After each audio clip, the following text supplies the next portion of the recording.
C'est rare quand je fais des voyages vraiment privés. D'ailleurs, j'en ai fait un, je pense, dans toute ma vie. J'ai été en 2023. Le problème, c'est que les gens voient le voyage comme des vacances. Je pense que c'est une grosse connerie de dire aux gens qu'il faut. Je pense que vraiment la seule clé, c'est l'art d'un bon entrepreneur, c'est quoi? C'est d'arriver à faire toutes les petites actions à faible valeur ajoutée et d'avoir une vision à ce qui compte, c'est d'être généreux avec tout le monde, de donner avec tout le monde. Et pas pour. Je trouve que Dubaï est une chouette ville, elle est juste mal peuplée. Et en fait, maintenant, elle fait très sale. Il y a beaucoup d'escortes, beaucoup de. Des bonnes amitiés, c'est des intérêts. Personne ne va traîner avec quelqu'un qui lui apporte rien. Je m'appelle Marvin Diaye et à l'âge de 20 ans, j'ai quitté mon job de cuisinier pour revendre des plats que je préparais dans la cuisine de ma maman. Et avec 1500 € de capital, j'ai monté Freshio, une entreprise qui est passée de 0 à plus de 10 millions de valorisation en moins de 3 ans. Comment tu vas, Marvin? Ça va super et toi? Très très bien. Alors t'enchaînes là, tu viens tout juste de revenir d'Abu Dhabi, Ouais. tu es déjà ici face à la caméra. Écoute, c'est bien. Et la semaine d'avant, on était à New York. Et comment tu fais pour tenir le rythme? Écoute, tu sais que franchement, c'est un mix de plein de choses. Déjà, je dors que dans des très bons endroits et je voyage qu'en business class. Déjà, donc au niveau du transport, ça évite beaucoup de problèmes. Et tu sais, le fait d'additionner ça, plus le taxi, plus le fait que je dois pas me faire à manger, etc., en fait, ça te permet d'être vraiment efficient sur le truc le plus important, du coup, qui est rentabiliser mon temps.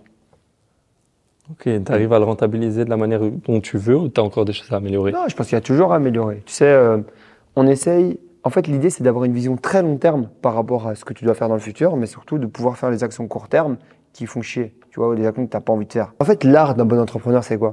C'est d'arriver à faire toutes les petites actions à faible valeur ajoutée et d'avoir une vision à 10, 20, 30, 40, 50 ans en se disant, OK, dans 50 ans, ma boîte, elle sera là. Mais aujourd'hui, je sais que je suis là. Mais je sais que je vais aller là-bas et que j'y serai. Et ça, pour moi, c'est le plus important. C'est quoi ta vision? C'est où tu dois aller? Non, moi, je dis, j'ai toujours la même vision. Hein. C'est avoir une cinquantaine de boîtes, un conseiller d'administration par semaine, et hop, on voyage de boîte et de pays en pays. Hein. Moi, j'adore. En fait, paradoxalement, je suis un des mecs, je pense, qui a le plus peur de l'avion. Mais du coup, je le prends aussi énormément parce que c'est un des moyens de transport déjà les plus sûrs, mais surtout, en gros, qui te permet d'aller le plus loin. Et moi, le truc qui m'anime le plus depuis que je fais de l'entrepreneuriat, c'est de voyager. Voyager, pour moi, c'est trop important. Trop. Là, on revient de Dubaï, il y a quelques heures, on y était. J'ai envie d'aller encore dans un autre endroit et d'en faire un autre truc. Mais pour aller dans un autre endroit, il faut que je gagne de l'argent là-bas. Du coup, il faut que j'ai une activité. Et donc voilà, c'est comme ça que je réfléchis. Tu arrives à ne faire que des voyages professionnels? Ouais, c'est rare quand je fais des voyages vraiment privés. D'ailleurs, j'en ai fait un, je pense, dans toute ma vie. J'ai été les Maldives en 2023. Mais sinon, j'ai jamais fait de voyage vraiment privé. Parce que ça n'a pas de sens de voyager pour le privé. Enfin, dans mon cas, j'essaye toujours qu'il y ait un but business derrière un voyage. Toujours. Et est-ce que c'est une justification que tu te fais à toi-même pour te faire plaisir ou c'est vraiment des obligations de voyager pour le boulot? Non, c'est ma vision. C'est ma vision de comment je vois le voyage. Un voyage ne doit pas être... Enfin, le problème, c'est que les gens voient le voyage comme des vacances.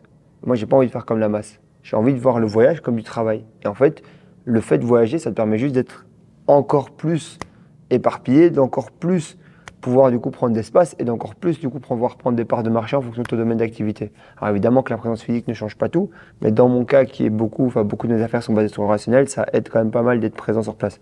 Donc je dirais que évidemment que c'est hyper agréable de voyager et c'est pour ça que j'adore faire ça, mais maintenant ça reste toujours 100% professionnel parce que c'est ce qui fait que ça me drive. Parce que si c'était pour les vacances, si tu me dis ouais, on va aller faire ça, je vais pas venir parce qu'en fait ça m'intéresse pas. Il n'y a pas d'argent à gagner, il n'y a pas de valeur à créer, il n'y a pas d'emploi à créer, il n'y a pas de société à développer. Je me dis pour faire quoi? Tu vois, pour m'amuser? Non, c'est bon, je m'amuse bien au quotidien, je n'ai pas besoin de plus. Et là, tu étais à Abu Dhabi, Dubaï, pour quelle raison? Explique-moi. Là, du coup, c'était le Mastermind Ultra. Du coup, Mastermind Ultra, 9e édition déjà, en 3 ans, donc ça va super vite. Et les éditions défilent. Du coup, Mastermind, rassemblement d'entrepreneurs, donc réseau d'entrepreneurs multimillionnaires qui sera. Donc j'ai toujours des gens inspirants dans des endroits inspirants. L'idée, c'est que pendant 2 jours, on apprenne sur nos business, on échange sur nos business, on puisse du coup réseauter, on passe du temps de qualité avec du coup des gens de qualité, d'améliorer du coup son réseau, afin de pouvoir du coup scaler son business de la meilleure manière. C'est toi qui as fondé ça, hein? Ouais, exactement. Du coup, on a créé Ultra en 2021. Donc à la base, c'était à la maison. Puis ensuite, du coup, on a fait une première session en Belgique, puis on a été en Espagne, puis on a été en Afrique, puis on a été en Asie. Puis là, l'année prochaine, en 2025, on aimerait bien aller aux États-Unis. Et en fait, du coup, on voyage, on grandit, on développe, on fait venir à chaque fois des experts différents dans des différentes thématiques. On fait venir maintenant des fonds, on participe au capital des sociétés. Il y a des échanges qui se montent les sociétés. Il y a beaucoup de clients qui se trouvent entre eux. Enfin, c'est vraiment des synergies qui sont juste incroyables. Et c'est, je pense, une des plus belles choses que j'ai créées sur l'aspect humain parce que c'est hyper agréable. Tu sais, hier, on était au resto. Il n'y avait pas une personne de la même origine. Pas une. Grec, italien, marocain, colombien, araméen, noir. Tu vois, en gros, il y avait toutes des ethnies, des couleurs, des machins, tout était différent. Et ça, c'était beau. Donc, voilà. T'avais prévu ça? Parce que c'est un vrai succès maintenant, le Ultra. Est-ce que tu avais prévu ça à l'époque? Tu prévois jamais un truc comme ça. Parce qu'en gros, déjà, en fait, tu as toujours une vision. Quand tu commences quelque chose, tu aspires, tu vois, à ce que ça devienne très grand, très gros et que ça devienne très fort. Maintenant, tu sais jamais vraiment savoir le sens que ça va prendre, la direction. Alors, évidemment que j'avais prévu de faire le plus gros groupe d'entrepreneurs francophones. On n'y est pas encore. Par contre, en gros, c'est vrai qu'on a une niche particulière et c'est ça la vraie rareté d'Ultra aujourd'hui. Ultra, il n'y en a pas deux. En fait, pourquoi il n'y en a pas deux même dans le monde?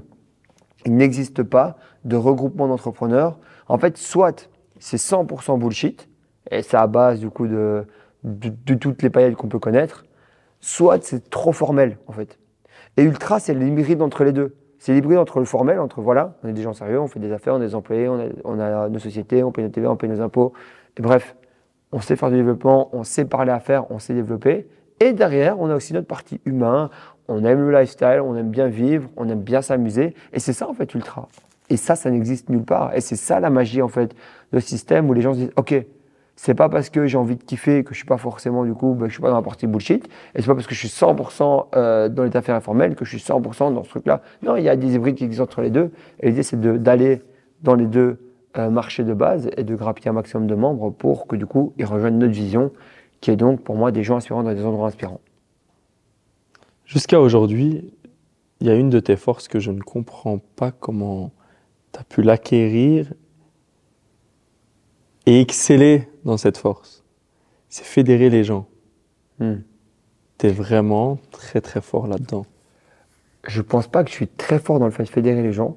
Je pense que j'ai un truc que je sais faire, parce que je ne le fais pas avec tout le monde, mais que j'essaye de faire avec un maximum de gens, c'est que j'essaye toujours que les gens soient plus gagnants que moi, ou quand je fais un deal, qu'ils gagnent à chaque fois un peu plus que moi, quoi. Qui à la fin ils se disent, ouais, bon bah de toute façon c'est lui qui perd dans cette histoire, ou c'est lui qui va y gagner. Alors ça se passe pas tout le temps comme ça, mais c'est vrai que j'essaie toujours que les gens aient des deals plus avantageux que moi. J'essaie pas de prendre plus ou de machin, etc.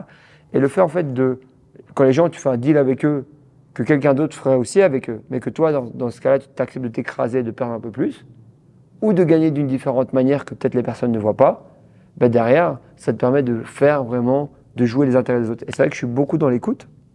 C'est quelque chose qui m'intéresse. Alors des fois ça marche, des fois ça marche pas, ça dépend toujours. Faut aussi que le marché soit en alignement avec du coup ce que la personne a besoin. Mais c'est vrai que je suis très concentré surtout sur les gens, leurs besoins, leurs envies, comment les aider. Et avant de se dire comment je vais prendre. Parce qu'en gros, comment je vais prendre, c'est facile. Mais plutôt comment la personne va être heureuse, comment on va pouvoir faire un long chemin. Et ensuite, derrière, je regarde, est-ce que je peux prendre quelque chose dans ça, quoi. Et je pense qu'il faut d'abord être focus sur les autres et puis sur toi. Et si tu arrives à faire ça, bah, je pense que c'est le secret pour attirer qui tu veux autour de toi. Et dans tous les domaines de la vie. Hein. Tu donnes alors? Ouais, je pense qu'il faut donner avant de recevoir. Je crois que c'est la règle, c'est que tu donnes 10 pour recevoir 1. Et le truc, c'est que ça revient. Et des fois, il y a des gens, tu vas leur donner 1, ils vont te rendre 10. Des fois, tu vas te donner 100 et les mecs, ils vont te rendre 1. Des fois, tu vas donner 1000 et les gens ne vont jamais te rendre, ça arrive aussi. Mais ce que je veux dire par là, c'est que ça n'a pas d'importance réellement. Ce qui compte, c'est d'être généreux avec tout le monde, de donner avec tout le monde.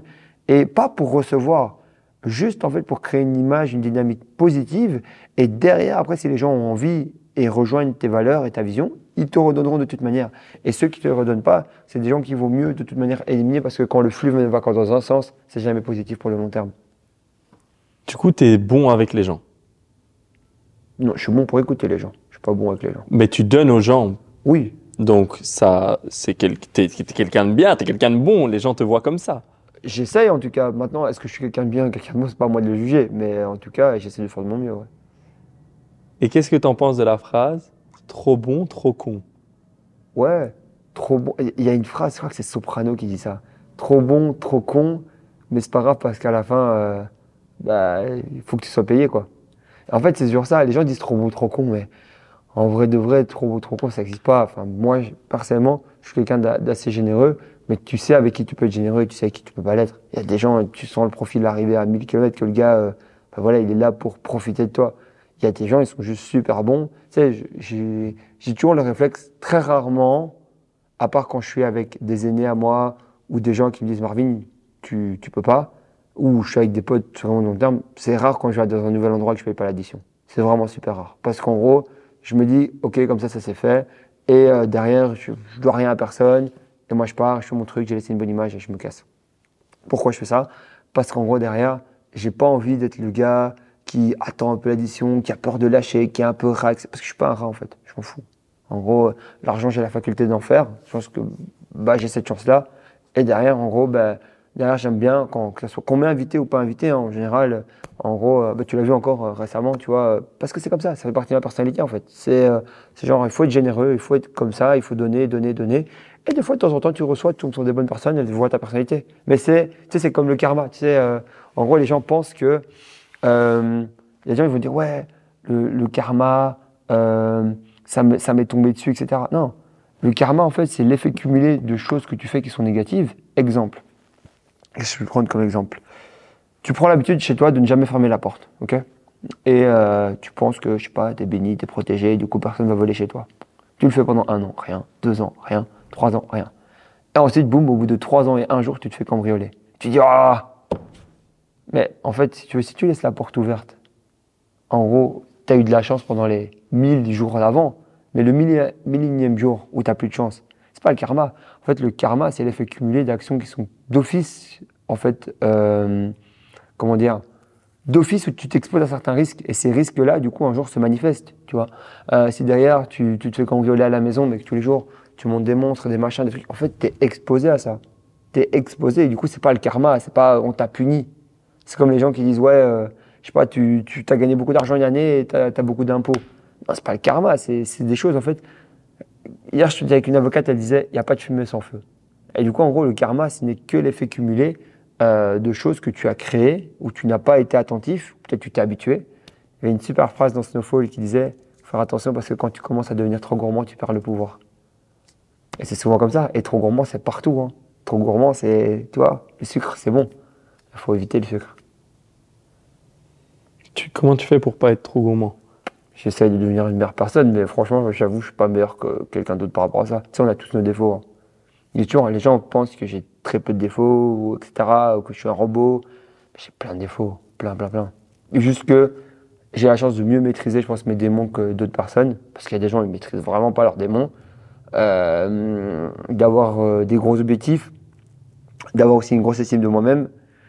Et derrière, quand je prends tous ces facteurs en compte, ça permet que oui, vraiment, mon taux de faiblesse est plus bas que mon taux de force, et du coup, il se me noie dedans. Mais derrière, j'en ai autant, je pense, que toutes d'autres personnes. Mais comme ma force est plus importante qu'à mon avis la moyenne, en tout cas dans les actions que j'entreprends, ça me permet du coup de noyer ça, tout simplement. Tu te fais plaisir? Tous les jours. T'imagines une vie sans faire plaisir? Je suis d'accord, mais il y a encore pas très très longtemps que, tu vois, il y a peut-être 1 an, tu parlais pas comme ça. Non. Le plaisir pour toi, ça sonnait avec beaucoup de mauvaises choses. C'était beaucoup plus, il faut souffrir pour gagner de l'argent, il faut souffrir pour réussir. Ouais, c'est vrai.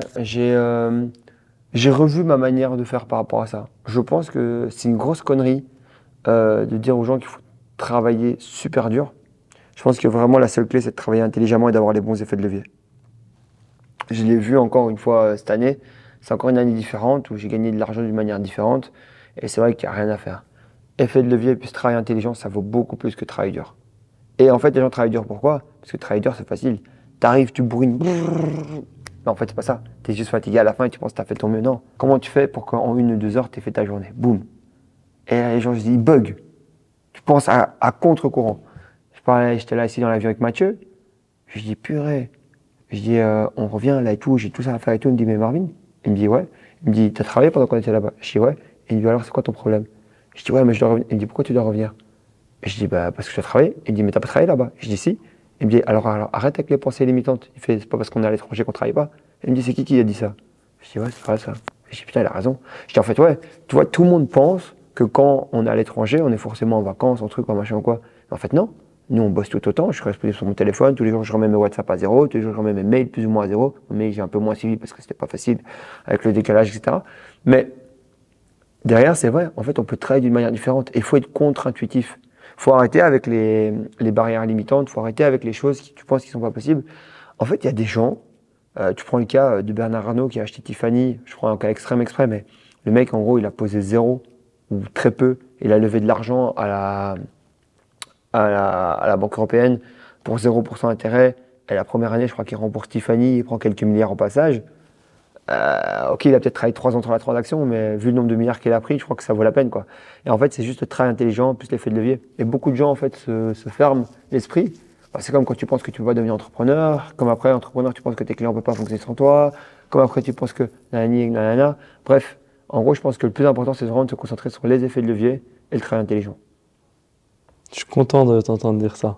Parce qu'il y a encore pas longtemps, c'était il faut bourriner, bourriner, Ouais, bourriner. c'est vrai. Mais si tu bourrines, en plus de travailler intelligemment et des bons effets de levier, tu peux t'exposer à beaucoup. Hein. En fait, tu t'exposes à beaucoup de choses. Hein. Qu'est-ce qui t'a fait changer? Est-ce que ta santé mentale n'allait pas bien? Non. Qu'est-ce qui m'a fait changer ma manière de travailler? Non, je voulais juste gagner plus. Et du coup, bah, au bout d'un moment, tu regardes, enfin, t'es logique, quoi. Tu dis, est-ce qu'en faisant ce schéma-là, je peux gagner plus? Non, bah, faut changer. Et j'ai jamais eu peur du changement, j'embrasse le changement à chaque fois. Moi, j'en ai rien à foutre de mon identité, tu vois. Les gens, ils ont peur de leur identité. Moi, je sais pas qui je suis. J'apprends toute ma vie qui je suis et je développe cette identité-là, quoi. Pourquoi tu rigoles? Parce que ça me fait rire. Ah, ok. Tu dis, j'en ai rien à foutre de mon identité. Bah oui, ça m'intéresse pas. Tu sais, Et dans déjà. quel sens? Bah, ça m'intéresse pas. Les gens aiment trop avoir l'identité. Ils disent, oui, moi, je suis né comme ça, je fais comme ça, nanani, nanana. Moi, je sais rien. Je suis rien. Moi, si je dois, du coup, me transformer totalement pour gagner plus, pour faire différemment, je le fais. Y a pas de souci. J'ai pas d'identité, j'ai rien. T'es une feuille Moi. blanche. T'as dit quoi? T'es une feuille blanche. Ouais, je suis une feuille blanche. À chaque fois que je dois recommencer, je mets tout à la gomme. Tout ça, on efface, on efface, on efface, on efface. Et on recommence. Et on fait une nouvelle identité. Voilà. Dans Marvin, c'est ça. Tac, tac, tac, tac, tac, tac. Et on recommence. Et à chaque fois, à la base, je suis cuisinier. Puis je suis devenu CEO. Puis je suis devenu investisseur. Puis là, maintenant, j'ai un groupe. Tu vois, enfin, et j'évolue, je change, quoi. Et plus de temps tu passes à te dire, ok, je n'ai pas d'identité, moi je m'adapte juste aux nouvelles situations et je recommence, que tu vois, c'est comme si maintenant, ouais, je suis belge, du coup je vais pas les États-Unis, non, je suis américain maintenant. Je m'en fous. Tu vois, en gros, voilà, j'apprends les codes, je regarde comment ils fonctionnent, etc. Et donc je me convainc moi-même et c'est tout, j'avance. Mais je pense que les gens qui veulent garder leur identité, leur valeur, leur nationalité, leur machin, un truc, le problème c'est toujours le même. En fait, tes actions-là ou ces choses-là t'ont amené dans cette situation-là et tu veux changer. Comment tu veux changer en ayant les mêmes fondamentaux? Ça n'a pas de sens. Qu'est-ce que tu as appris avec ce voyage à Abu Dhabi? Que, en fait, en vrai de vrai, je trouve que Dubaï est une chouette ville. Elle est juste mal peuplée. Et en fait, maintenant, elle fait très sale. Il y a beaucoup d'escortes, beaucoup d'escortes. Je trouve que ça fait un peu sale. Abu Dhabi, c'est cool, c'est calme. Voilà. Qu'est-ce que j'ai appris vraiment? Je sais pas. Mais j'aime bien la ville, quoi. La ville est cool, il y a une bonne dynamique, les vents chauds comme ça, c'est super agréable. Comparé ici, il fait froid, fieux, c'est déconné. Ce pays, c'est vraiment le pays de la déprime. Hein. J'adore la Belgique, hein. Je suis obligé. Quand je me sens ici, tu sais que je suis en état de flot de travail de dingue ici. Hein. Il n'y a pas un endroit où je peux travailler plus qu'ici, je crois. Vraiment. C'est vraiment mon meilleur état de flot pour travailler la Belgique, c'est incroyable. Donc je suis obligé, je pense, de passer beaucoup de temps ici. Voilà. Heureusement, j'ai un gros volume, du coup, en 3 mois, à mon avis, je peux faire ce que les gens font. Je suis sûr que ce que je fais en 3 mois, il y a des gens qui peuvent faire ça en 1 an ou 2 ans. Flag. Parce que le rythme de travail est tellement intense, la consistance, le focus, l'obsessionnel. Je disais à Mathieu, en fait, je pense que mon plus gros défaut et ma plus grosse qualité, c'est le fait d'être obsessionnel. Je suis vraiment obsédé par des choses et ça sort pas de ma tête, quoi. Et en fait, derrière, en gros, j'arrive pas à l'enlever de ma tête. C'est horrible. Genre, je dis c'est comme ça, c'est comme ça, c'est comme ça, c'est sûr, ça va être comme ça, quoi. Et je peux rappeler la personne à 2h, à 4h, à 6h, à 8h, à 10h, genre en mode, faut que ça soit fait, faut que ça soit fait, faut que ça soit fait, faut que ça soit fait. Et les gens manquent, tu vois. Des gens, genre en gros, ils disent, ouais, je vais faire ça. Puis hop, boum, il y a une mouche qui passe, boum. Et puis là, derrière, ils voient le ciel est bleu, ils voient le soleil, ils sont perdus direct. Ils ont oublié le focus de base. Et moi, c'est vrai que je suis tout le temps obsessionnel avec tout ce que je fais, quoi. T'as une petite équipe maintenant, j'ai vu. Sur quoi? T'as des amis bien forts avec qui tu restes souvent. Ouais. Vous rigolez ensemble, etc. Et avant, t'avais pas ça. Il y a encore 1 an, t'avais quelques amis, mais pas une vraie petite équipe comme ça. Ouais, c'est vrai. Maintenant, ouais, vous pouvez vous asseoir dans un petit van, rigoler pendant des heures, pendant un trajet. Ouais, c'est vrai. Ouais, j'ai 2 personnes avec qui je passe beaucoup de temps, enfin même 3 techniquement, que j'aime beaucoup parce qu'en fait, on est raccord sur les valeurs, tout simplement. En fait, ce que j'avais pas avant, et en haut, c'est quand je dis à des gens, moi, j'en ai rien à foutre d'aller à votre soirée de fatigué, et je sais pas, de faire des trucs, des choses qui m'amusent pas. Et ben en gros, j'avais personne avec qui écouter. Du coup, j'ai dit, tu sais quoi, je m'en fous, j'ai pas besoin d'amis, je suis tout seul. Je m'en fous. En gros, je peux fonctionner tout seul. Et là, du coup, en créant Ultra, bah, fatalement, j'ai attiré des gens qui ont les mêmes valeurs que moi. Et donc, derrière, avec Ultra, ce qui est chouette, c'est que maintenant, j'ai plein de personnes avec qui rester, qui ont les mêmes valeurs travail, mêmes valeurs développement. Et fatalement, de toute façon, tu as toujours des gens avec qui tu développes plus d'affinités, mais ce qui est logique, par la jeunesse, les valeurs, la musique que vous écoutez, enfin bref, plein de choses qui vous rejoignent. Et c'est vrai que c'est super chouette, quoi. Donc, ouais, je passe pas mal de temps avec ces gens-là, mais c'est encore une fois, c'est assez travail, c'est fort. C'est toujours travail, quoi. Ça parle rachat de société, ça parle développement, ça parle achat d'IMO, ça parle, ouais, on doit faire ce coup-là. C'est un peu comme avoir, tu sais, c'est des partenaires d'affaires parce que on se voit pas pour, je sais pas, ouais, pour parler de meufs ou de boîte de nuit ou je sais pas quelle autre connerie. Non, c'est, ouais, j'ai cet immeuble-là, ok, il faut autant, ok, on fait comme ça. Et hop, oui, évidemment qu'il y a 2-3 blagues qui se glissent entre temps, mais ouais, ok, j'ai cette société-là, qu'est-ce que vous en pensez, les bidas, combien de temps on peut la racheter, quelle valeur on peut mettre, etc. C'est toujours orienté. Et c'est vrai que c'est des choses qui m'intéressent parce qu'il y a des affaires à faire.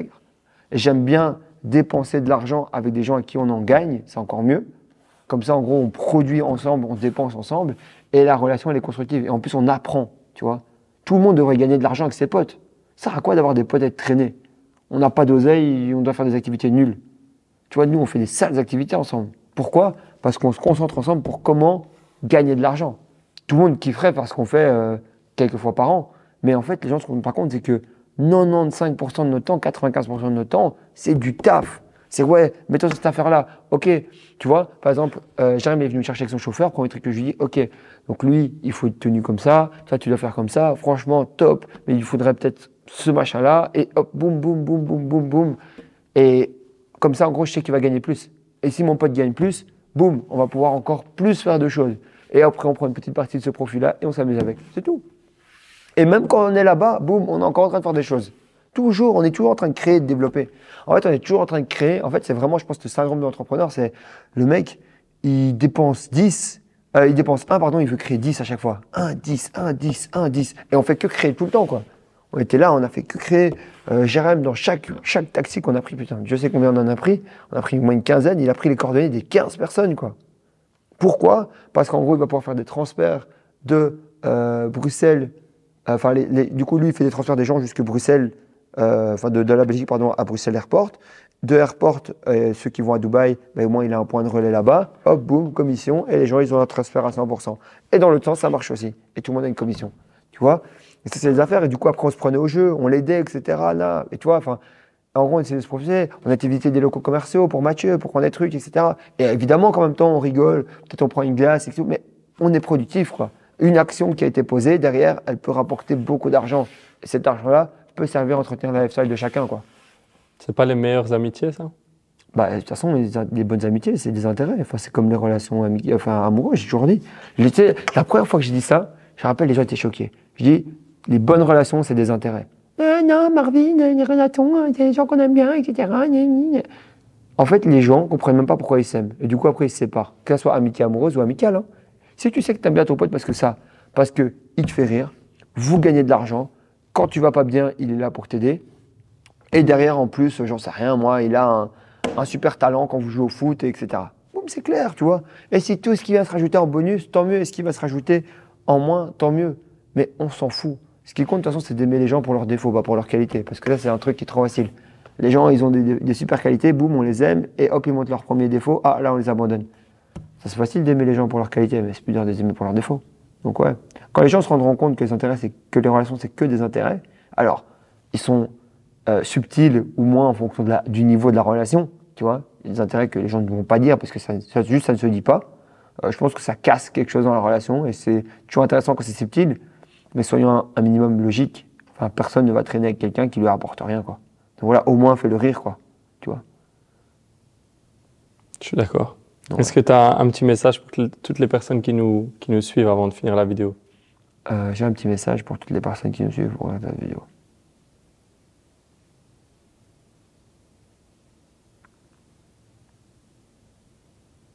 Tu peux ne pas en avoir. Bah ouais, j'en ai pas beaucoup. J'avais un truc du Tu style. peux le retirer, abonnez-vous. Ouais, franchement, ouais, j'ai pas de message de dingue et tout.